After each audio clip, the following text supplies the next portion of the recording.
Hello মনুরা, কেমন আছেন সবাই? আজকে আমি পুরো কোট প্যান্ট পরে একদম পাং কুমোরে যাচ্ছি আমার ভাতিজে বিয়েতে। সাথে আছেন আমার শ্বশুর ও ভাই সহ আরো টিমের অনেকে।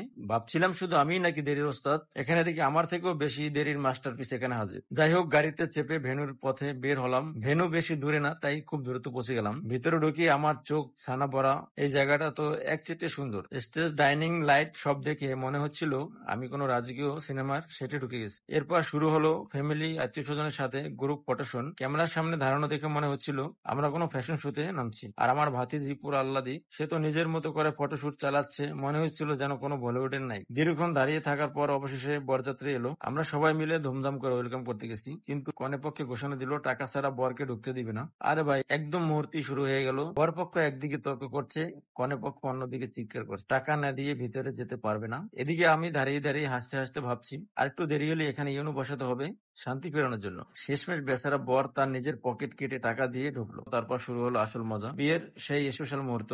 সবাই খুশি, সবাই হাসি, পুরো পরিবেশ জমজমাট। এরপর এলো আমাদের সবার প্রিয় সেকশন, খাওয়া দাওয়া। একসাথে বসে সবাই এমন ভাবে খেলাম যে চেয়ার মনে হয় বলছিল এইবার ওঠো, আর নিতে পারছি না। আর এভাবেই শেষ হলো আমার ভাতিজের বিয়ের ফানি ব্লগ। সো এভরিওয়ান, আজকে এই পর্যন্ত। দেখা হবে পরবর্তী ভিডিওতে।